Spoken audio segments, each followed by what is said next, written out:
Sa loob ng aking sariling bahay, biglang sumagi sa akin ang masamang pakiramdam. Nagkunwari akong alis papuntang bakasyon at nanatili akong nakabantay mula sa malayo. Noon, hinawakan ako ng isang matandang kapitbahay sa kamay at bumulong sa aking tainga. Sa hating gabi makikita mo ang lahat at maiintindihan mo. Nang dumating ang hating gabi, nawalan ako ng malay nang harapin ang katotohanang sobrang brutal na bumaliktad ang buong mundo ko. Bago pa magpatuloy, alam mo na, mag-subscribe ka sa channel at sabihin mo sa comment section kung saan ka nanonood nito. Nakadikit ang hapon sa aking polo na parang pangalawang balat ng itinulak ko ang pinto ng aking opisina. Hinanap ng mga daliri ko ang switch ng ilaw at sa gitna ng galaw. Bigla na lang natigilan ang kamay ko sa ere. May mali. Walang dramatic, walang upuang nakabaligtad, walang basong nabasag. Pero pagkatapos ng 40 taon sa bahay na ito sa Quezon City, 30 taon bilang hukom sa Regional Trial Court, kilala ko ang bawat sulok, bawat anino, bawat detalye ng kwarto na iyon. Ang mga brown envelope sa ibabaw ng desko ay lumipat ng 2 sentimetro sa kaliwa mula sa dati kong nilagay. Iba ang anggulo ng upuan at ang steel-feeling kabinet ko. Ang personal kong kabinet ay may bagong gasgas sa paligid ng lock. Tumibok ng malakas ang dibdib ko. Inilagay ko ang botelya ng tubig sa mesa ng sobrang ingat. Nilalabanan ang pagnanasang sumugod agad. Sa halip, nilibot ko ang mesa ng dahan-dahan. Pinapatalog ng mata ko ang bawat maliit na pagbabago. Ang folder ng titulo ng bahay na lagi kong inilalagay na nakaharap sa akin ay nakakiling na ngayon. Ang mga resibo at tax documents na inayos ko ayon sa petsa ay gulong-gulo na. May sistematikong naghalughog dito. Sinusubukang ibalik halos sa dati, pero hindi perpekto. Yumuko ako sa tabi ng kabinet habang nagrereklamo ang mga tuhod ko. May maliliit na gasgas sa lock, trabahong pabaya, marahil gamit ang kitchen knife o letter opener. Binuksan ko ang drawer. Nandoon pa rin lahat, pero iba na ang ayos. Ang testamento ko ay nasa ilalim na ng insurance policies, hindi na sa ibabaw. May mamantikang fingerprint sa gilid ng financial statements. Sandali akong nag-isip na baka ako lang iyon, na baka nakalimutan ko. 67 anyos na ako, pero habang nabubuo ang ideya, tinanggal ko agad. 3 dekada sa hukuman ang nagturo sa akin na mas pagkatiwalaan ang ebidensya kaysa maginhawang paliwanag.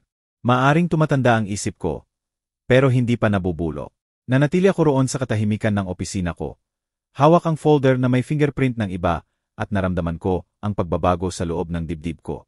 Hindi ito takot, mas malamig pa roon. Ang parehong instinct na tumulong sa akin na mahuli ang sinungaling na witness. Matukoy ang fake, lampasan ang rehearsed testimony. Sumisigaw na ngayon ang instinct na iyon. Ang tanong, sino? Ang hapunan ang sumagot ng walang salita. Umupo ako sa dati kong pwesto sa ulunan ng mesa. Ang anak kong si Danilo ay umupo sa kanan ko. Ang asawa niyang si Lucia sa harap niya. Sobrang luto ang manok. Hindi pa rin niya natutunan ang mga recipe ng yumaw kong asawa. Pero hinati ko ito ng eksakto at ngumuya ng dahan-dahan habang nagkukwentuhan sila tungkol sa araw nila.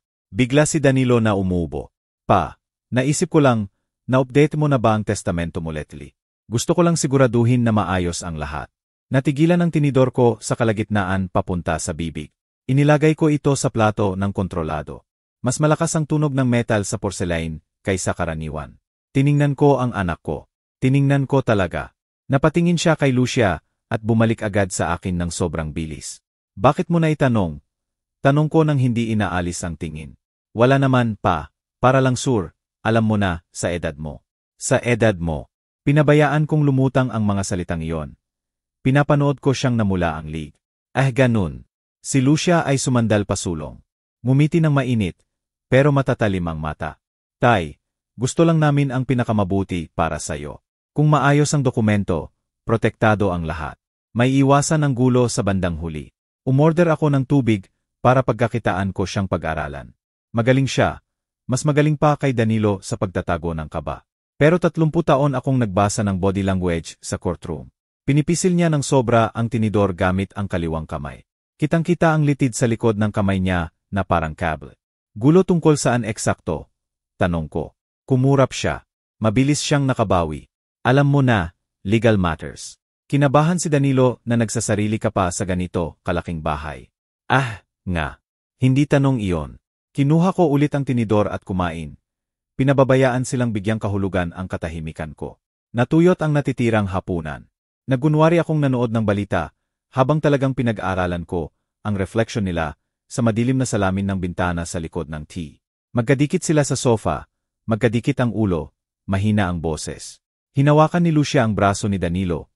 Pwede itong alay o sabuatan. Tumango siya. Tiningnan ako at agad inalis ang tingin ng akala niya, hindi ko napansin. Akala nila telebisyon lang ang pinapanood ko. Wala silang alam na nagsisimula na akong magtayo ng kaso. Noong gabing iyon, nahiga ako habang tinitingnan ko ang mabagal na ikot ng ceiling fan. Hindi makatulog. Ang anak ko, ang sarili kong anak, ang batang pinalaki ko, pinag-aral ko ng abogasya. Ipinagdiwang ko ang kasal. Ngayon nakaplano sa sala ko kung paano ako ideklara na walang kapasidad para makuha ang ari-arian ko. Mahigit 50 milyon pesos ang halaga ng bahay na ito sa Quezon City. May life insurance pang kalahating milyon. Retirement accounts, investments, lupa sa Tagaytay na ipinamana ng tatay ko. Sapat na motibo para sa taong walang pasensya. Bago pa mag-umaga, gising na ako, gumagala sa bahay na parang multo. Nandoon ang mga sulat sa dati kong lugar, malapit sa pinto. Siguro si Danilo ang naglagay kahapon. Tiningnan ko ng mabuti. 3 sobre ang binuksan at isinara ng pabaya. 2 importanteng sulat mula sa bidyar na matagal ko nang hinihintay ay nawawala. Kinuha ko ang cellphone at binuksan ang tracking ng Philpos. Lumabas na delivered ang 2 sulat 3 araw na ang nakalipas. Nanginginig ang kamay ko habang kinukuhanan ko ng litrato ang mga sobre na pinakialaman. Pinilit kong pag-aralan ng mahinahon. Walang espasyo para sa emosyon, ebidensya, obserbasyon, plano lang. Bumalik ako sa opisina. Tumayo sa harap ng nilabag na kabinet at pinadaanan ako ng galit sandali. Pagkatapos, inilibing ko ng malalim kung saan hindi makakaabala sa malinaw na pag-iisip. 30 taon akong nakakita na nagsisinungaling ang nagturo sa akin ng isang bagay. Lahat may tel. Kay Danilo, lagi sa mata. Noong gabing iyon, hindi niya kayang panindigan ang tingin ko ng mahigit 3 segundo. Nagsisimula ng magkakasama ang mga piraso sa ulo ko na parang indictment, motibo, pera, pagkakataon. Nakatira siya sa bahay ko. Hindi pa malinaw ang paraan. Pero kitang-kita nilang nagsimula ng mangolekta ng impormasyon at magtayo ng kalamangan. Kumbinsido na matanda lang akong pagod na hindi mapapansin na ninanakaw na ang buhay ko. Lumubog ako sa upuan at bumulong sa walang laman. Akala nila matanda lang akong pagod. Matututo sila kung ano talaga ang itinuturo ng 30 taon sa hukuman. Paano basahin ang ebidensya, paano buuin ang kaso, at paano umatake kapag hindi nila inaasahan. Nagsimulang mabuo ang plano noon. Hindi pa ito paghihiganti. Kailangan ko muna ng impormasyon. At para makakuha ng impormasyon, kailangan kong maging invisible. Dapat maniwala sila na nanalo na sila, nawala na ako sa daan, na malaya na silang gumalaw. Gusto nila akong mawala. Sage. Mawawala ako, pero hindi sa paraang inaasahan nila. Kumuha ako ng notebook at nagsimulang maglista. Mga gamit na kailangan, mga lugar kung saan ako pwedeng magbantay, mga taong may utang na loob sa akin. Nagsimulang magkakasama ang makina ng counterattack ko, ng parehong presisyon na ginagamit ko sa pagwasak ng depensa sa mga kaso. Nang sumikat ang araw sa Maynila, naghahalo ang mahabang anino sa sahig ng opisina ko. Alam ko na eksakto kung ano ang gagawin ko. Binuksan nila ang pinto papunta sa dilim na akala nila ay makikita nila ang matandang walang laban sa kabilang lado. Makakatagpo sila ng hukom, at sa pagkakataong ito, wala akong gagawing pagsunod sa rules of procedure o evidence. Sa pagkakataong ito, ako lang ang magbibigay ng hatol. 2 araw akong naglano, 2 araw na nagkunwaring matandang nalilito, habang maingat akong naghahanda. Ngayon, nakaupo sa mesa ng almusal kasama sina Danilo at Lucia. Handa na akong ilunsad ang bitag habang unti-unti kong inilalagay ang mantikilya sa tinapay. Sinipsip ko ng kalkulado ang kape at inilagay ang tasa sa mesa na parang aksidente. Napaisip ako tungkol sa biyahe sa Banao Rice Terraces na lagi nating pinag-uusapan. Gagawin ko na. 2 linggo simula ngayon. Nagkabanggaan ang tinidor ni Danilo sa plato. Ngayon agad. Ang bilis naman. Nagkibit balikat ako habang inaabot ang strawberry jam. Retirado na ako. Walang oras na katulad ng ngayon. Gusto lagi ng nanay mo iyang puntahan. Akala ko oras na para gawin ko para sa kanya. Eksaktong milimetrado ang emosyon sa huling pangungusap. Totoo para tunog taos puso. Estratehiko para maalis ang hinala. Nakita ko kung paano nila pinoproseso ang balita. Sandali lang ang pagpapalitan ng tingin, pero puno ng kahulugan. Si Lucia ang unang nakabawi, sumandal sa akin ng may artipisyal na init. Ang galing naman, Tay. Kailangan mo ng pahinga. Huwag kang mag-alala dito. Huwag kang mag-alala dito. Parang confession ang mga salita sa air. Tumango ako ng dahan-dahan. Tinitingnan ang plato ko na parang iniisip ang ruta. Hindi ang ekspresyon niya na nagpaplano na. Kitang-kita sa pagtapik niya ng daliri sa mesa. Isang beses lang. Hindi mapigil na pagkainit. Sigurado ka bang kaya mo pa magmaneho mag-isa? Tanong ni Danilo na sinusubukang mag-alala. Mahaba ang biyahe. Natigilan siya nang ma-realize ang butas na pinasukan niya. Para sa edad ko, pinasok ko ang talas sa boses. Nakita ko siyang umurong. Hindi ko ibig sabihin. Alam ko na, anak. Sadya ko lang pinablan ko ang tono at binigyan siya ng labasan. Kaya ko pa. 4 na dekada na akong nagmamaneho sa mga kalsadang ito. Masakit panoorin ang ginhawa sa mukha niya. Ang sarili kong anak, natuwa na hindi ako magpapakomplikado. Nagpapasalamat sa pagkakataong magnakaw sa akin. Gumalaw ako sa buong bahay ng may metodikal na presisyon. Nagpapanggap na excited na turista. Hiking boots mula sa kabinet, kamera gear, mapa ng kordilera na nakabuklat sa dinding table. Bawat bagay pinili para sa credibility. Pero kasama ng tourist items, nagtatago ako ng iba. Night vision binoculars, lumang case notebook na marami pang blank pages, maliit na digital camera, mga tool ng investigasyon na nakatago sa ilalim ng disgis ng leisure. Sa tanghalian, inilatag ko ang mapa sa mesa at sinundan ng daliri ko ang ruta habang nagkunwaring interesado sila. Dadaan ako sa North Luzon Expressway. Siguro tumigil muna sa Baguio first night, tapos tuloy-tuloy sa Banao. Ang perfect naman, sabi ni Lucia habang sinusundan ng mata ang daliri ko. Kahit hindi ang ruta ang tinitingnan niya, kundi ang mga galaw ko. Kinakalkula kung gaano ako katagal mawawala. 2 linggo sapat na. Baka pahabain ko pa kung maganda ang panhog. Matagal na akong hindi nakapunta sa lugar na walang obligasyon. Kung gusto mo, pahabain mo pa, sabi agad ni Danilo. Sobrang bilis, sobrang sabik. Grabe ang init ng hapon nang simulan kong i-load ang SUV. Lampas 38 degrees. Ganong klaseng tag-init sa Metro Manila na parang nanginginig ang hangin. Gumalaw ako ng mabagal, bahagyang para sa drama, bahagyang dahil nagreklamo ang likod ko. At nagdala ng cooler na may yelo at tubig, folding chair, sleeping bag na hindi ko naman gagamitin pero inaasahan nilang makikita. Lumabas si Danilo para tulungan ako sa mabibigat. Pinabayaan ko siyang mapansin ang tense niyang galaw. Nahati sa pagkakasala at antisipasyon. Nang matapos, humarap ako sa kanya. Lumapit siya para yakapin ako at sinagot ko. Napansin ang tigas ng yakap niya. Ingatan niyo rito, sabi ko ng mahina, halos sa balikat niya. Opo, pa. Opo. Si Lucia naman ang naghihintay sa pinto. Tinanggap ko ang halik niya sa pisngi. Mahalang pabango niya, mas bago at matapang kaysa naalala ko. Siguro binili sa pera na wala pa, pero inaakala na nilang meron na. Nakaramdam ako ng asido sa lalamunan, pero pinanatili kong neutral ang mukha, kahit pa friendly. Enjoy, Tay. Deserve mo ang bakasyon na to. Sumakay ako sa SUV, pinaandar. Nanatili sila sa porch na kumakaway ng sobrang lapad ang ngiti. Sobrang talas ang enthusiasm. Habang lumalayo ako, tiningnan ko sila sa rearview mirror. Pag-akala nila hindi na nila ako makikita, nagbago ang mukha nila. Yumakap ang braso ni Danilo sa baywang ni Lucia. May sinabi siya na nagpatawa sa kanya. Nagse-celebrate sila. 20 kilometro papuntang Silangan, hindi Hilaga. Ang motel sa tabing kalsada, iyong tumatanggap ng cash at walang tanong.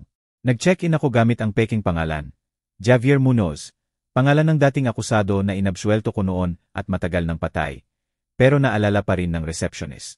Halos hindi niya ako tiningnan. Eksakto kung ano ang inaasahan ko ang kwarto. Manipis na carpet, maingay na aircon, tea na nakabitin sa peder. Naupo ako sa gilid ng kama at naghintay na madilim. 3 oras. Kumain ako ng dala kong sandwich. Uminom ng tubig. Sinubukan matulog ng kaunti, pero hindi ko magawa. Nasa bahay ko na ang isip ko. Iniisip kung ano na ang ginagawa nila.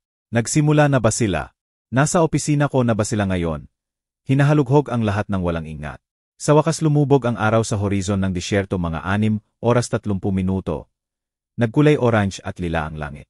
Naghintay pa ako ng 2 oras hanggang ganap na madilim. Pagkatapos, nagmaneho akong pabalik gamit ang backroads na kilala ko pagkatapos ng dekada sa lugar. Nagpark ako 3 blokeng layo sa ilalim ng akasya at naglakad sa may init na gabi. Nagrereklamo ang tuhod ko, pinabayaan ko.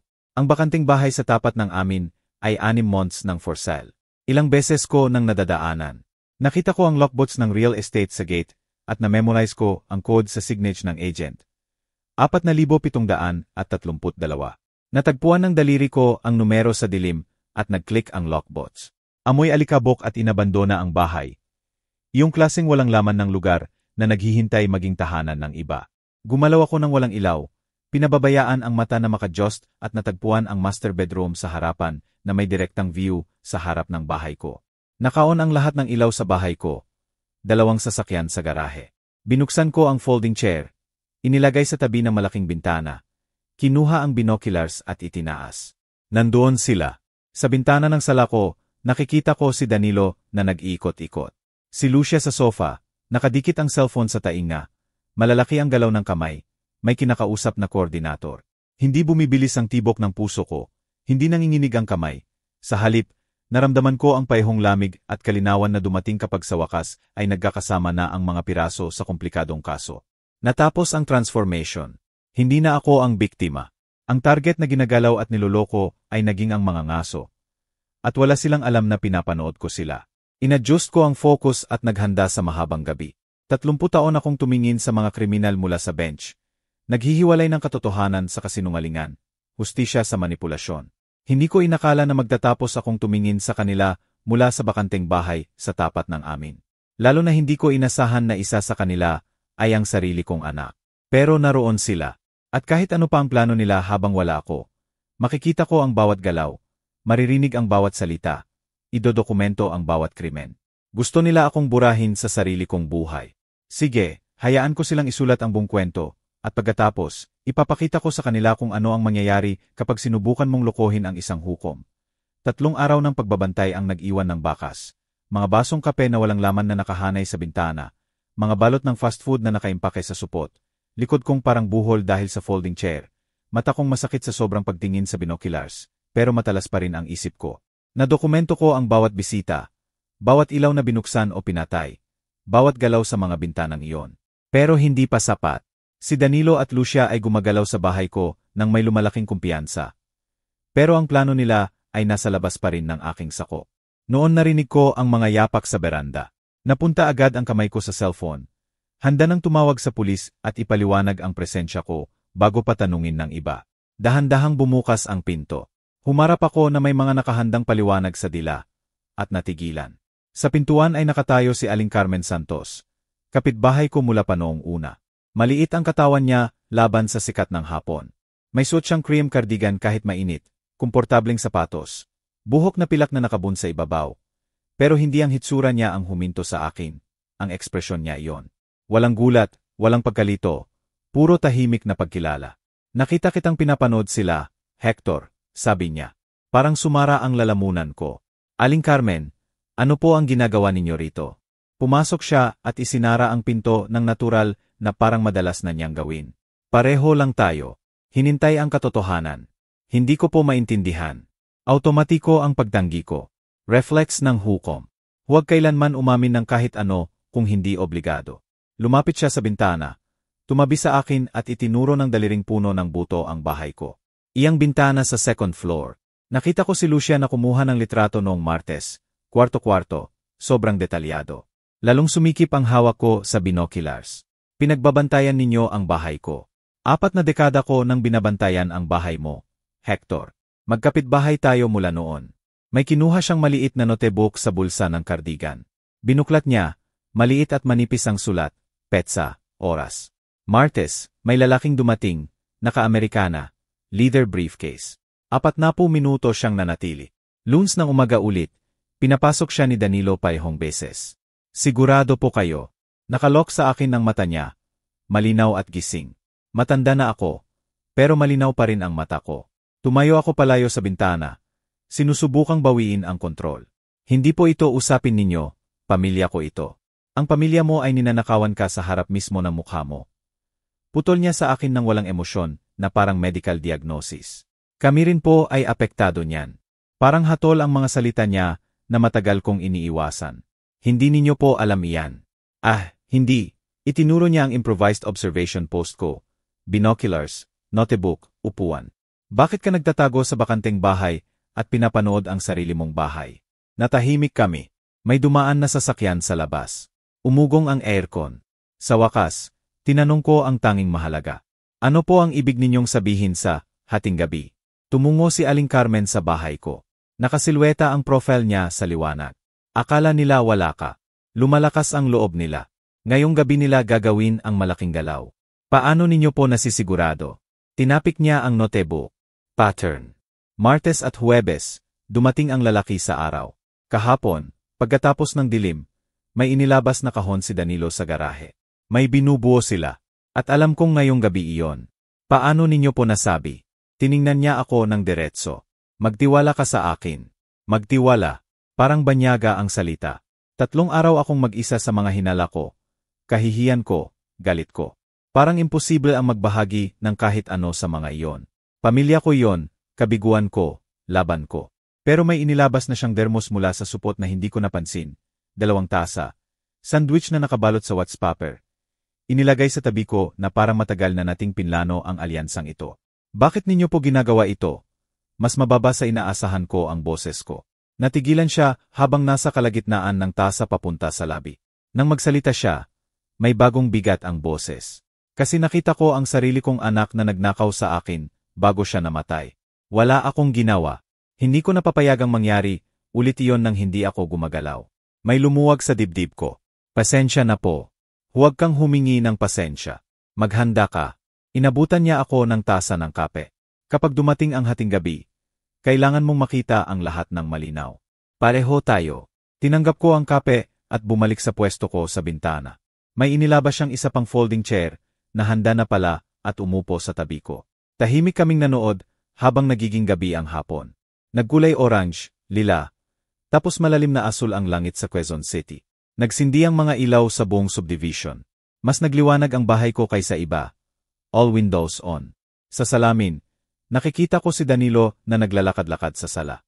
Si Lucia pa rin sa cellphone. Malalaki ang galaw. Tiyak na may kinakausap. Nagkakasama na ang mga piraso. Nagbuhos ulit ng kape si Aling Carmen at inabutan ako ng isa pang sandwich. Kumain ako ng walang lasa. Nakatutok ang mata sa mga bintanang iyon. Naghintay ang mga oras. 1-0. 11. Tahimik na ang buong subdivision maliban sa bahay ko. Gising pa sina Danilo at Lucia. Gumagalaw sa mga kwarto. Nagche-check ng cellphone. Sumisilip sa bintana. Naghihintay. 11 oras 40 minuto hinawakan ni Aling Carmen ang braso ko. Malapit na. Bumibilis ang tibok ng puso ko. 3 araw ng pagbabantay. At sa wakas, darating na ang sandali. Ano ang makikita ko? Hanggang saan ang plano ng sarili kong anak? Parang buitre ang mga tanong sa ulo ko. 11 oras 47 minuto. May mga ilaw ng sasakyan na dumaan sa kalsada. Hinigpitan ni Aling Carmen ang hawak sa braso ko. Andyan na sila, bulong niya. Isang itim na sedan ang dahan-dahang lumapit at pumasok sa garahe ko. Namatay ang makina. Bumukas ang pinto. Bumaba ang lalaking naka-Amerikana kahit hating gabi. Hawak ang leather briefcase sa kanang kamay. Tiningnan ang relo, tiningnan ang buong kalsada. Alerto, alam ang kakaiba ng appointment sa ganitong oras. Siya iyon. Bulong ni Aling Carmen. Luis Castro, real estate agent. Baba ko sandali ang binoculars para tignan siya. Sigurado po kayo. Nag-search ako sa Google pagkatapos ng pangalawang beses. Paliwanag niya. Na-file agad sa utak ko ang pangalan na parang dakit. Luis Castro, real estate.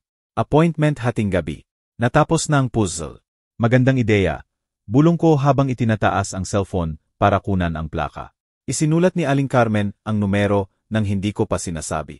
Natural na kaming nagkatrabaho. Kumuha ako ng litrato. Siya naman ang nagtala ng detalye. Lahat eksakto.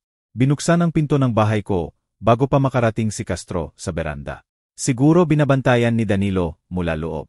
May maikling usap, hindi marinig mula rito. Maikling syllables, tango. Walang handshake. Negosyo ito, hindi social call. Lumayo si Danilo. Pumasok si Castro at isinara ang pinto. Sa bintana ng sala, nakita ko ang 3 figura papuntang dining room. Inilagay ni Castro ang briefcase sa mesa. Naglabas ng upuan si Danilo. Lumabas si Lucia mula sa halway ng opisina. At parang tinusok ang tiyan ko. Hawak niya ang pulang folder. Iyong pulang folder. Sabi ko nang walang boses. Nasa safety deposit box ko iyan. Ano ang laman? Bulong ni Aling Carmen. Titulo ng bahay, original na testamento, financial documents, lahat ng kailangan para makuha ang lahat sa akin. Kinunan ko ng litrato. Malabo ang iba dahil sa layo at salamin. Pero marami ang malinaw. Si Castro, nakaupo sa ulunan ng mesa ko. Si Danilo sa kanan niya. Balikat na kayuko sa tensyon. Si Lucia na inilalabas ang pribado kong papeles ng malamig na organisasyon. Nangyayari ito sa bahay ko, sa mesa ko, gamit ang dokumento ko. Walang tigil ang pagsulat ni Aling Carmen. 23, 52. 3 tao. Maraming dokumento sa dining table. Parang business meeting. Kita ang dating nurse sa clinical precision ng notes niya. Puro facts, walang drama. Sa binoculars, nakita ko si Castro na itinataas ang mga papel sa ilaw. Chinicheck ang watermark, pirma, selyo, profesional na marunong maghanap ng legit na papeles. Dapat nakakaotaba yon sa akin. Sa halip, natakot ako. Kung makalusot ang peking pirma sa mata niya, mas mahihirapan akong patunayan mamaya. Klasikong guilty ang body language ni Danilo. Palit-palit ng pwesto. Tinatapik ang daliri sa gilid ng mesa. Iniiwasan tumingin na matagal kay Castro o kay Lucia. Pero hindi tumayo, hindi pinigilan. Nanood lang siya, kasabwat, nalulunod sa sariling kahihiyan. Si Lucia naman, perpekto at tahimik, puno ng kumpiyansa. Tuwing may tinatanong si Castro, sumasagot siya ng halos hindi gumagalaw, tango lang. Ekonomiya ng taong kumbinsido na walang butas ang kwento nila. Akala niya talagang matutuloy ito, na walang makakaalam o makakapigil. Tumagal ang meeting, 20, 30, 40 minuto. Nanigas ang binti ko sa pagkakatayo. Masakit ang balikat sa paghawak ng cellphone. Pero hindi ako gumalaw. Bawat segundo ay real-time evidence. May sandaling may ipinasa na papel sa kabilang side. Pumirma si Danilo, tapos si Lucia. Dumulas ang ballpen sa mga pahina na hindi ko maaninag. Pero kinunan ko bawat galaw. May time-stamped proof ng pirma, kasunduan, panloloko. Kasi panloloko yon. Wala akong pinirmahan o pinayagan. Peking pirma ang lahat ng may pangalan ko roon. Inilagay ni Castro ang mga papel sa briefcase. Tumayo at inabutan ng kamay. Tinanggap ni Danilo. Ni Lucia pagkatapos. Transaksyon tapos, lahat masaya. Lumabas si Lucia sa kusina at bumalik na may bote at 3 baso. Kilala ko ang hugis, champagne, kahit mula rito. Nagbuhos siya ng may drama, inabot sa kanila. Sabay nilang itinaas. Nagtoos para saan? Sa pagnanakaw sa buhay ko. Sa talino nila. Sa 32 milyon na akala nila makukuha nila soon. Baba ko ang cellphone. Nanginginig ang kamay ko, hindi sa lamig, kundi sa galit na hirap kong pigilan. Gusto ng buo kong instinct na tumawid sa kalsada. Gibain ang pinto at harapin sila sa kanilang pagtataksil. Pero 3 dekada sa hukuman ang nagturo sa akin ng iba. Ang emosyonal na pagsabog ay itinatapon. Ebidensya ang humahatol. Dokumentasyon lang ang mahalaga. Patuloy kang kumuha. Bulong ni Aling Carmen. Ebidensya, hindi emosyon. Itinaas ko ulit ang cellphone at kinunan ng toast. Ang mga ngiti. Si Castro na tumatawa sa sinabi ni Danilo. Ang ginhawa ng mga taong akala nila walang nakakakita. 12 oras 45 minuto. Ibinaba ni Castro ang baso. Taps na ang meeting. Gumalaw sila papuntang pinto at nawala sa paningin ko sa loob. Lumapit si Aling Carmen sa harap na bintana ng bakanteng bahay at binuksan ng konti. Pumasok ang may init na hangin ng Hunyo na may amoy aspalto at buhangin. Bumukas ang pinto ng bahay ko. Lumabas sila sa beranda. Una si Castro, hawak ang briefcase. Sumunod sina Danilo at Lucia. Binyahe sila ng ilaw sa porch. Malinaw na parang nasa stage. Sa katahimikan ng subdivision, malinaw na rinig ang boses nila. Kung legit ang power of attorney, isasara natin sa July 18, sabi ni Castro ng propesyonal. May buyers na nag-offer ng 32 milyon cash. Parang hatol ang dating sa akin. Power of attorney, closing date, cash payment. Hindi lang plano, ginagawa na nila. Legit po yan, sagot ni Danilo na sinusubukang magmalakas, pero halatang desperado. Pinirmahan iyan ni Papa ilang buwan na ang nakaraan. Kasinungalingan. Walang laman na kasinungalingan. Wala akong pinirmahang ganoon. Ngayon man o noon. Dapat fake ang dokumento. Kailangan ko pa rin i-verify sa Registry of Deeds. Dagdag ni Castro. Pero maayos naman ang takbo. Ilang buwan na naming pinaplano ito ng maingat. Sabi ni Lucia ng mahina pero may kumpiyansa. Maingat. Parang tumunog sa tainga ko ang salitang iyon. Habang ako ay naglalakad sa subdivision at nagbabasa ng walang malasakit. Sila ay maingat na nagpaplano, hakbang-hakbang. Nagpaalam sila, nagkamay. Bumaba si Castro sa sasakyan, pinaandar.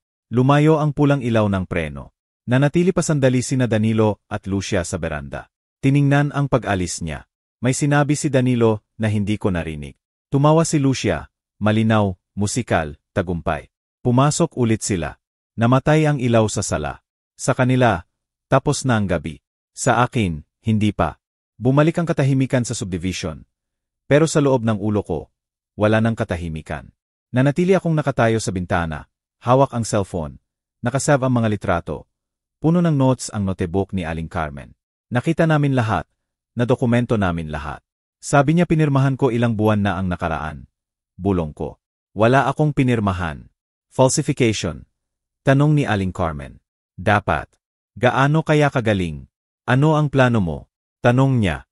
Nawala ang huling bahid ng gulat sa akin. Puro lamig na ang natira. Hayaan ko silang maniwala na panalo na sila. Tapos ipapakita ko sa kanila kung ano ang mangyayari kapag hinamak mo ang isang hukom. Ang mga ilaw ng sasakyan sa 11 oras 47 minuto ay nakaukit sa isip ko. Sa mga sumunod na araw, tuwing ipipikit ko ang mata, nakikita ko ulit ang itim na sedan na dahan-dahang lumalapit, ang pagbukas ng pinto, si Castro na tinitingnan ang relo. Parang frame by frame ko pa rin naalala. Ang pulang folder sa kamay ni Lucia, ang nanginginig na pirma ni Danilo, ang mga baso ng tiyampag na itinataas sa mesa ko, ang mga salitang power of attorney at 32 milyon na lumulutang sa hangin. Ang pag-iisip noon ay hindi na nagdudulot ng takot o hilo, kundi puro konsentrasyon, parang nagre-review ng komplikadong ekspediente bago ang malaking hearing. Nakita ko na ang sapat para maunawaan ang plano, pero kulang pa ang sentro, ang peking dokumento. At para roon, kailangan kong pumasok sa sarili kong bahay habang wala sila. Naghintay ako. 3 araw pa akong nag-aral ng routine nila mula sa bakanteng bahay. Alis si Danilo papuntang opisina sa Makati tuwing 8 oras 30 minuto. Si Lucia naman, namimili tuwing Martes at Huwebes sa SM North o Trinoma. 2 oras karaniwang nawawala ang SUV niya. Huwebes, Hulyo 1-0, iyon ang bintana ko. Nagbark ako 2 blokeng layo, nakakap at shades, at naghintay. 8 oras 27 minuto lumabas ang silver sedan ni Danilo. 40 minuto pagkatapos, ang black SUV ni Lucia. Naghintay pa ako ng 0 minuto kung may babalikan. Walang bumalik. Lumapit ako at nagpark sa harap mismo ng bahay ko. Gamit ang sarili kong susi. Matamis ang pag-click ng lock. Bahay ko ito, pinto ko ito, pero nanginginig pa rin ang kamay ko ng buksan. Umalingaw-ngaw ang aircon sa loob. May tea na nakabukas sa sala para magkunwaring may tao. Tumayo ako sa entrada at may sumikip sa loob ko. Parang intruder ako sa sarili kong tahanan. Ang dating guest room ko ay naging temporary office na ni Danilo. Nakita ko siyang nagtatrabaho roon mula sa kalsada. Binuksan ko ang pinto.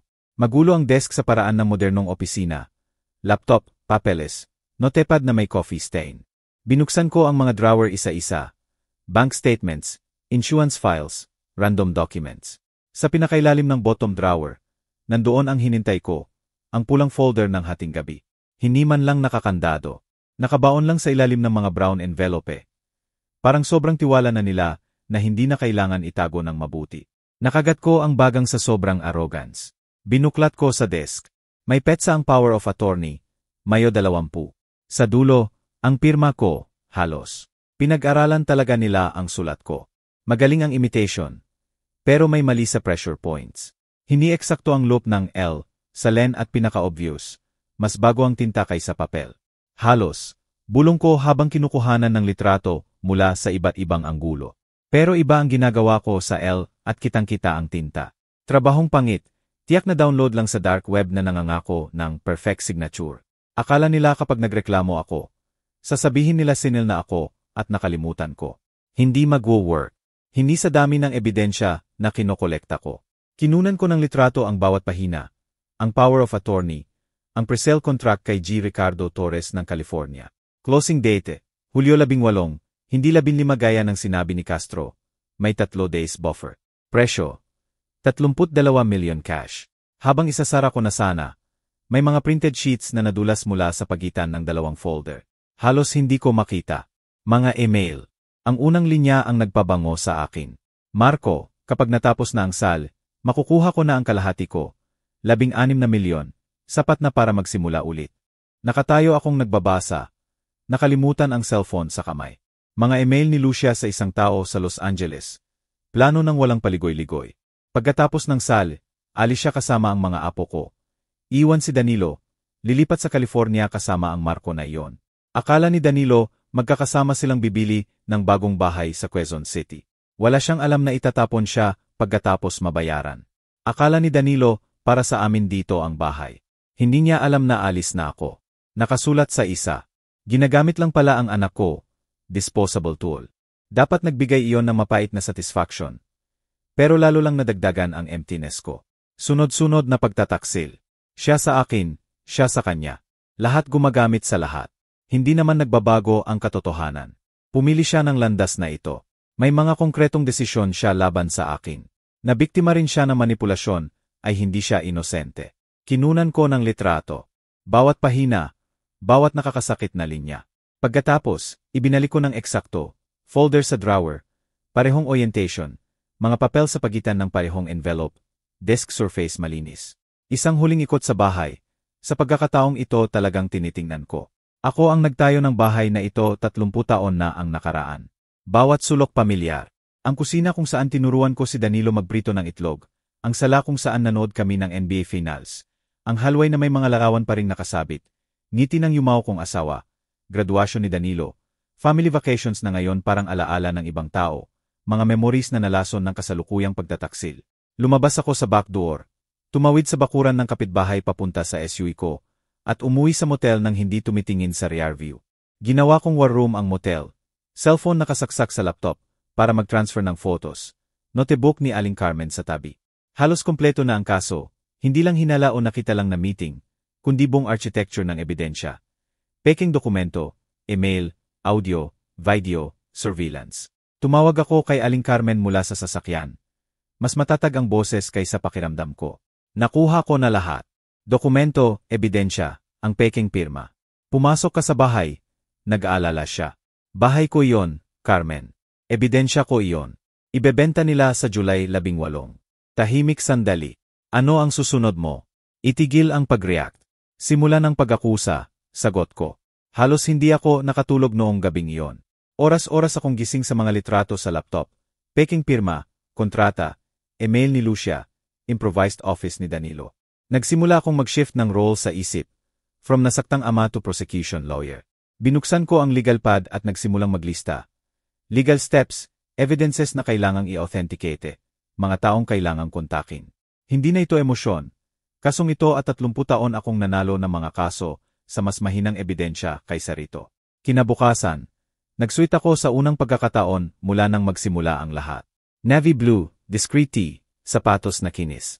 Sa salamin ng banyo ng motel, muling lumitaw si Judge Hector Len. Hindi ang nalilito na may-ari ng bahay o nasaktang ama. Inilagay ko ang folder ng ebidensya sa briefcase at nagmaneho papuntang lungsod. Unang puntahan, opisina ni Ate Margarita Chen, notarya na kilala ko sa korte. Gumawa ako ng affidavit of denial, sa ilalim ng sumpa, na hindi ako kailanman nagbigay ng power of attorney kay Danilo o kanino man para ibenta ang ari-arian ko. Alam mo ba ang implication nito? Tanong niya habang siniselyuhan. Umaasa ako roon, sagot ko. Parang martilyo ng hukom ang tunog ng selyo. Sunod, bangko sa harap ng disyerto. Si G. Tomas Burgos, branch manager. Tumayo agad nang makita ako. Hector, akala ko nasa biyahe ka. Change of plans. Kailangan kong i-freeze ang kahit anong galaw sa bahay o accounts ko kung wala akong personal na presensya. Ipinaliwanag ko lang ang sapat. Attempted sale with forged documents. Nagiging matigas ang mukha niya. Nagtype, nagbukas ng screens. Tapos na. Walang mababago kahit piso kung wala ang personal mong AI. Inabot niya ang stamped confirmation. Sorry you're going through this. Salamat sa bilis, Tomas. Pangalawang peder na. Pagkatapos, emergency appointment kay Ate Catalina Morel, Inheritance and Person Asset Protection Lawyer. 15 taon nang nagbiblind ng ari-arian. Walang bahid ng reklamo. Sa opisina niya nagawa sa kahoy at leather. Binigay ko ang maikling bersyon.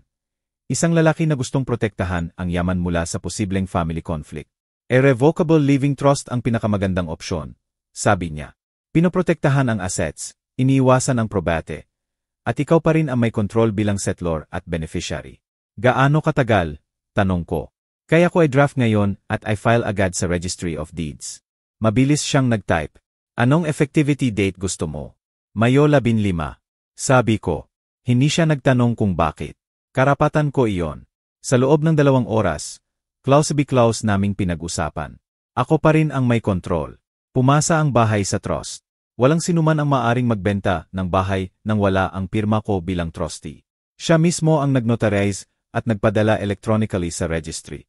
Nang 4 legal na, pag-aari na ng irrevocable trust ang bahay ko. 1 buwan bago pa nila gawin ang peking power of attorney. Simple lang ang ibig sabihin noon. Kahit palegit ang power of attorney, wala silang maibebenta, hindi na sila registered owner. Buong operasyon nila nakabatay sa lupa na wala na silang karapatan. Bayad ko ang 180,000 pesos na fees na masaya. Bumalik ako sa motel at inilatag lahat sa kama. Mga folder na ayos, digital backups. Gumawa ako ng 5 set, isa kasama ang photos at notes ni Aling Carmen, isa ang forged documents at signature comparison, isa ang notarized denial, isa ang written statement ni Aling Carmen na pinirmahan namin together, at ang huli ang trust documents. Gumawa ako ng USB copies. Inilagay ang 1 set sa safety deposit box sa bangko. Ibinigay ang isa kay Aling Carmen, at iningatan ko ang pangatlo. Walang iniwang puwang sa tsansa. Tapos na ang legal scaffolding.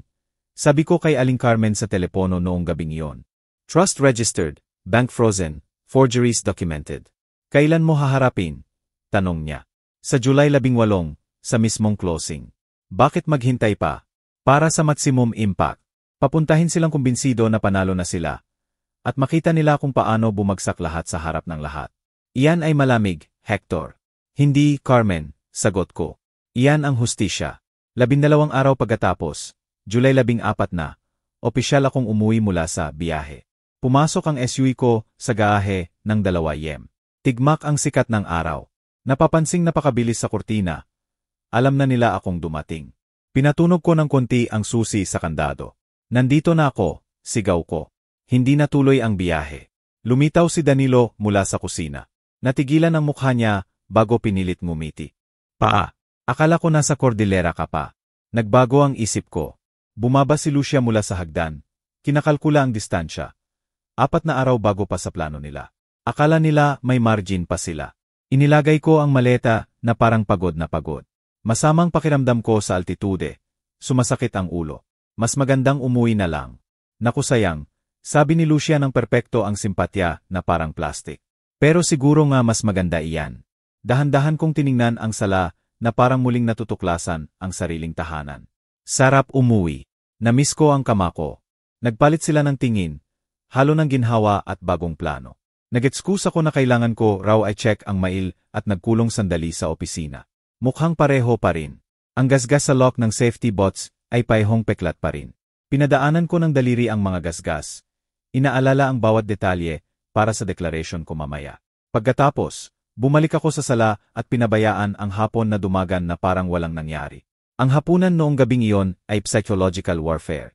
Si Danilo ang nagumpisa ng atake na nakabalot ng pag-aalala. Matagal ko nang gustong sabihin. Parang medyo nakakalimutan mo na ang mga bagay-bagay lately. Huminto ako sa kalagitnaan ng subo. Maingat kong inilagay ang tinidor at tinitigan siya ng matagal. Nakakalimutan. Maliit na bagay lang, Nawawala ang susi, nalilito sa petsa, dagdag ni Lucia habang sumasandal para suportahan. Normal naman sa edad mo. Baka magga-check up ka para sigurista. Dinukot ko ang bulsa. Pinindot ko ang record ng cellphone. Bawat salita re-record. Siguro nga medyo nakakalimutan ko na. Wala namang malala. Sabi ko nang pakinggan kong malabo. Agad ang ginhawa sa mukha ni Danilo. Gusto lang namin siguraduhin na okay ka. Kita ko nang kita ang binubuo nila. Defense narrative para kapag lumutang ang forgery. Kawawa naman ang matanda. Hindi na maalala kung ano ang pinirmahan. Dementia. Cognitive decline. Inihahanda na nila ang escape route. Pinayagan kong magmukhang nag-alangan ang mukha ko. Itinaas ko ang kamay sa sentido na parang sinusubukang magbaliktanaw. Talaga bang ganoon na ako kalimutin? Tanong ko. Hindi naman kalimutin. Mabilis na sagot ni Lucia. Pagod ka lang, marami ka ng pinagdaanan. Kinabukasan sa tanghalian, inilunsad na niya ang tunay na bitag. Tay, naalala mo ba yung mga papeles noong nakaraang buwan? Papeles, kunotno ko na parang pinipilit alalahanin. May mga legal documents kang pinirmahan para matulungan ka ni Danilo sa finances. Natural lang ang tono niya. Totoo ang gulat ko, Hindi ko talaga pinirmahan yon. Pero sa kanila, ang blankong mukha ay confirmation. May pinirmahan nga ata ako, hindi ko na maalala. Mabilis ang interbensyon ni Danilo. Okay lang, pa, huwag mo nang pilitin. Routine paperwork lang yon. Gumawa ako ng exaggerated relief. Kung sabi mo, anak, lately talaga hindi na kaya ng memory ko. Kidlat ang tagumpay sa mukha ni Lucia, na halos hindi niya naitago. Relax na si Danilo. Akala nila natanim na nila ang sapat na duda sa kalinawan ko. Akala nila nagtatayo sila ng matibay na depensa. Sa totoo, bawat salita nila ay nai-record bilang ebidensya na alam nilang irregular ang power of attorney at nagtatayo na sila ng alibi. Noong gabing iyon, habang nagdadaan ako sa kwarto nila, narinig ko ang boses nila sa bahagyang bukas na pinto. Ni hindi na niya maalala na pinirmahan niya. Sabi ni Danilo ng maluwag. Perfect, sagot ni Lucia. Kung magreklamo siya, sabihin natin cognitive deterioration. Akala mo magrereklamo siya. Hindi niya malalaman hanggang matapos na lahat. 3 araw na lang at malaya na tayo. Nerecord ko ang buong usapan habang nakatayo sa madilim na hallway. Sila sa kama nila, akala nila ligtas.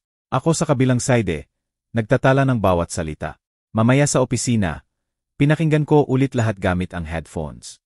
Sinev ko sa computer, kinopya sa USB at nag-email ng encrypted version kay Ati. Catalina Morel. Subject, Proof of Guilty Knowledge, July 14 na tandang bawas 15. Mabilis ang reply niya. Recordings crystal clear. Proof of consciousness of guilt. Kita tayo Bernes 2 yem. Magiging desisibo ito. Ngumiti ako ng walang saya. Wala silang alam sa naghihintay sa kanila. Ang susunod na 3 araw, perpektong ginampanan ko ang role ng matandang nalilito. Hihingin ko kay Lucia na ulitin ang simpleng instruction. Matagal akong sasagot sa basic question. Magpapanggap akong nawawala sa usapan. Pinakita ko sa kanila eksakto kung ano ang gusto nilang makita. Isang walang laban na matanda na hindi makakapag-challenge. Bawat umaga, nakikita kong lumalakas ang loob nila. Bawat gabi, nadadagdagan ng bagong kasinungalingan ang file ko. Bayerness, nagsuot ako ulit, navy blue, perfect Windsor knot, sapatos na kinang. Inayos ko ang briefcase na puno ng color-coded folders at bumaba sa kusina. May mga lakad lang ako, babalik din, sabi ko. Ngumiti sila ng mahinahon. Akala nila pupunta ako sa bangko o grocery. Sa loob ng 4 na oras, 2 yem, nakaupo na sila sa closing table. Kumbinsido na pipirmahan nila ang pagbenta ng bahay ko at makakatanggap ng 32 milyon. Hindi nila alam na naghihintay na ako roon. Kasama ang buong bigat ng batas. Ang Sol ng Desierto Trust Company ay nasa 2nd floor ng modernong building sa North EDSA. Mula sa hallway, kita ko sa glass wall ang conference room. 1 oras 50 minuto, nandoon na lahat. Si Luis Castro sa ulunan, inaayos ang documents. Danilo at Lucia sa kaliwa niya. Bihis na bihis pero kita ang nerbiyos. Sa kabilang side, ang buyer na si G. Ricardo Torres, film na nakatira sa California. Puti na ang buhok pero maayos, expensive suit. Sa dulo, ang escrow officer na si Sara Martinez, inaayos ang papeles. Parang normal na closing lang. Tiningnan ko ang relo, 2 oras sharp. Nasa tabi ko si Ati. Catalina Morel, briefcase sa kamay. Ready? Tanong niya. 2 linggo na akong ready. Binuksan ko ang pinto. Biglang tumigil ang usapan. Lahat napatingin. Nakita ko kung paanong nawala ang dugo sa mukha ni Danilo. Kalahating tumayo si Lucia bago pinilit umupo ulit. Kumunot ang noo ni Castro. Nakasimanggot si Torres sa interruption. Nag-alert si Martinez. Nilakad ko ang buong haba ng mesa nang hindi tinatanggal ang suite at inilagay ang briefcase ko ng malakas. Click na umalingaw-ngaw sa tahimik na kwarto. Magandang hapon. Sabi ko sa boses na ginamit ko ng daan-daang beses sa pagbubukas ng hearing. Ako po si Hector Len. Tunay na may-ari ng bahay na sinusubukan ninyong bilhin. Hector, ano ang ginagawa mo rito? Tumayo si Lucia. Hindi ko siya pinansin at humarap kay Sara Martinez. Hindi maaaring ituloy ang transaksyong ito. Peking-pek ang power of attorney na pinagbabatayan nito. Pa, hindi ito. Simula ni Danilo. Tumahimik ka, Danilo. Putol ko nang hindi siya tinitingnan. Binuksan ko ang briefcase at inilabas ang unang folder, pula. Ang notarized affidavit. Inilagay ko sa harap ni Martinez. Dito nakasaad sa ilalim ng sumpa na hindi ako kailanman nagbigay ng kapangyarihan kanino man na ibenta ang ari-arian ko. Inabot ni Catalina ang blue folder kay Sara. Narito ang irrevocable trust na ginawa noong Mayo 15. Mula noon, ako lang, Si Gilen, ang may karapatang mag-transact sa bahay bilang trustee. Anumang subsequent document ay walang bisa. Binasa ni Martinez ang dates, selyo, registry entries at itinaas ang tingin kay Castro. Na-verify mo ba ang existence ng trust na ito bago dalhin ang transaksyong ito? Namutla si Castro. Mukhang legit ang power of attorney. Sa batayan noon ko inasikaso ang SAL. Galit na galit si Torres. Sinabi mo sa akin na malinis ang title. May isa pa akong dala. Sabi ko habang inilalabas ang cellphone. Pahintulutan ninyo akong i-refresh ang memorya ninyo. Recording ito mula 2 araw na ang nakalipas. Pinindot ko ang play. Pumuno ang boses ni Lucia sa kwarto. Kung magreklamo siya, sabihin natin cognitive deterioration. Tapos si Danilo, 3 araw na lang at malaya na tayo. At ulit si Lucia, malaya na tayo. Pinatay ko ang audio. Tahimik na tahimik. May nakaka-relate ba sa good faith transaction? Tanong ko. Binuksan ko ang black folder. Inilatag ang mga litrato sa mesa, ang midnight meeting sa dining room ko, mga dokumento nakabuklat, pirma, tsampag, tuot ang bawat shot may timestamp. Binuksan ko ang laptop at ipinakita ang enlarged versions. Ito po ang July 2, 11:53 yem sa bahay ko, habang akala nila nasa biyahe ako. Dito kita si G. Castro, na nagre-review ng mga dokumento, na kinuha sa pilit binuksan kong filing cabinet. Dito si Danilo na pumipirma. Dito si Lucia na inaabot ang pulang folder ko. Tiningnan ni Torres ang mga litrato, at tiningnan si Castro nang may paghamak. This is fraud. Tatawagan ko ang abogado ko. Hindi ko alam. Simula ni Castro. May isa pa akong dala. Sabi ko habang inilalabas ang green folder. Signature analysis. Totoong pirma ko at ang pirma sa power of attorney. Magkaiba ang pressure. Stroke, loop. Obvious. Isinara ni Sara Martinez ang folder niya ng malakas. Hinihinto ko ang closing na ito. BY regulation. Kailangan kong i-report ang possible forgery sa authorities. Kinukuha na ni Torres ang gamit niya. Iba na lang ang ipapabili mo sa akin pag nabawi mo ang lisensya mo. Kung mabawi mo pa, tinitigan ako ni Lucia. Hindi mo pwedeng gawin ito. Pamilya mo kami. Maingat kong ibinalik ang mga folder sa briefcase. 3 dekada akong nagparusa sa mga lumalabag sa batas.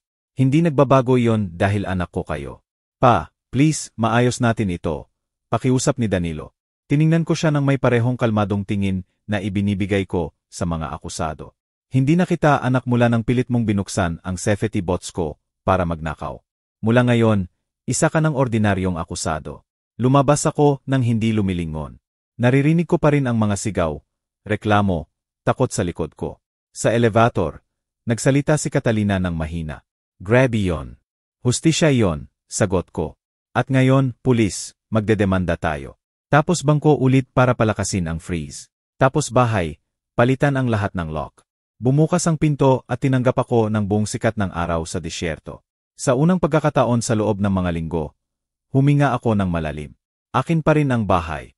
Nanalo ako sa malaking laban. Ang mga consequences na lang ang natitira. Sa Municipal Trial Court ng Quezon City, tinanggap ako ni E.Ins. Maria Rodriguez. Inilatag namin ni Catalina ang mga folder, audio, litrato sa mesa. Pinakinggan ni Rodriguez ang recordings habang nakakunot ang noo. Tiningnan ang power of attorney, pinagkumparahan ang pirma. Tiningnan ang mga litrato ng midnight meeting. Gilen, anak ninyo po ang inaakusahan ninyo ng fraud at forgery. Isang krimen po ang dinidemanda ko. Sagot ko. Na anak ko ang gumawa niyon ay desisyon niya, hindi ko. Huminga siya ng malalim. Tumango at nagsimulang magsulat. Sa susunod na linggo, na-require ng pulisya sina Danilo at Lucia. Nag-confess si Danilo. Aminado siyang alam niyang fake ang power of attorney. Si Lucia ay tumanggi hanggang ipakita ang mga email kay Marco sa Los Angeles. Pagkatapos, sinisi niya si Marco. Nagsimula silang magbangayan. Sabay na isinampa ni Catalina ang civil case for damages, 100 milyon. Marahil hindi mo makukuha ang pera, babala niya. Pero habang buhay silang hinahabol ng judgment. Iyan ang gusto ko, sagot ko. May record. Isang hukom sa RTC, dating clerk ko pa noon, ay nagbigay ng writ of preliminary injunction at desalojo. July 20, 1-0 minutong hearing lang, desalojo granted. 1-0 araw para umalis. August 1, pinanood ko mula sa opisina ko kung paanong nilalagay sa moving truck ang gamit nila. Nang halos matapos na, lumapit si Danilo sa pinto.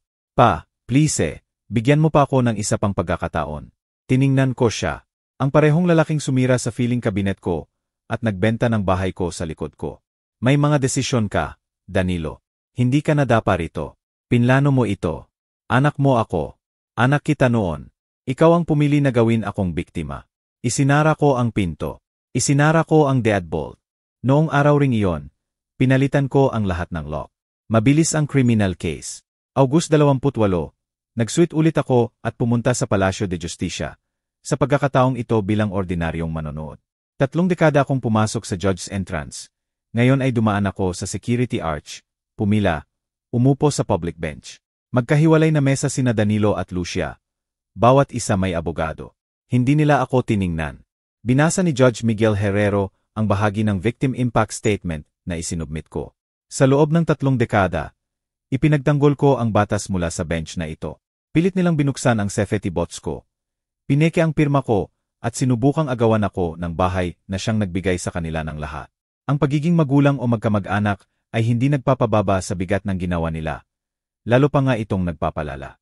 Tahimik na tahimik ang buong courtroom. Binaba ni Herrero ang sentensya. Danilo, 18 buwan probation, 200 oras community service, 800,000 multa positibo, 25 milyon reparasyon ng pinsala. Lucia, 2 taon probation, 300 oras service, 1.2 milyon multa, 25 milyon reparasyon at 5 taon na hindi pwede sa real estate industry. Bumagsak ang gavel. Tumayo ako at lumabas ng hindi titingin sa kanila. Sa hagdan ng korte, naghihintay si Aling Carmen. Nanalo ang hustisya, sabi niya. Minsan kailangan lang itulak ng kaunti, sagot ko. At ngayon, tanong niya. Mag-o-offer ako ng libreng legal counseling sa mga senior citizens. Turuan sila kung paano protektahan ang sarili. Para walang ibang matandang kapitbahay ang dadaan sa ganito. Umuwi ako sa parehong mga kalsada na naging saksi sa bawat kabanata. Bangko, notarya, trust company, pulisya. Nagbark sa garahe at nanatili sandali sa loob ng sasakyan. Hawak ang manibela. 3 dekada bilang hukom at hindi ko inasahan na makikita ko ang sarili kong anak sa dock. May edukasyon siya, suporta, araw-araw na halimbawa ng integridad. Pumili siya ng kasakiman. Pumili ako ng hustisya. Iyon ang pagkakaiba. May mga magulang na magpapatawad. Ilalagay ang relasyon kahit ano pa ang presyo. Hindi ko iyon magagawa. Ang gawin niyon ay tanggapin na maging biktima ako. At hindi ko ginugol ang kalahating buhay ko sa pagharap sa mga kriminal para sa huli ay maging voluntary victim nila. Pumasok ako sa bahay. Malinis na ang tunog ng bagong lock. Tahimik ang bahay, akin lang. Masakit na nawala ang anak ko. Masasakit iyon magpakailanman. Pero may napanatili akong hindi ko isasakripisyo. Dignidad ko, tahanan ko, respeto ko sa sarili. Ang hustisya ay hindi laging mabait, pero halos palagi itong tama. Nagtimpla ako ng kape, binuksan ang laptop at nagsimulang maghanap ng pro bono programs para sa senior citizens. Gawing layunin ang sakit, gawing proteksyon sa iba ang pagtataksil. Sinubukan nilang gawin akong biktima. Tumanggi ako. Iyon ang tunay na tagumpay. May mga ugnayan na sagrado. May mga pagtataksil na hindi napapatawad. At okay lang iyon. Tahimik na ang bahay, ligtas, protektado. Akin ulit ang bahay ko. Kung nakahatak sa iyo ang kwento, i-like mo ang video, mag-subscribe sa channel, at sabihin mo sa comments kung ano ang naramdaman mo habang pinapakinggan. At kung gusto mo pang maraming kwento katulad nito, i-click ang box sa kaliwa. Salamat sa panonood. Ingat kayo palagi.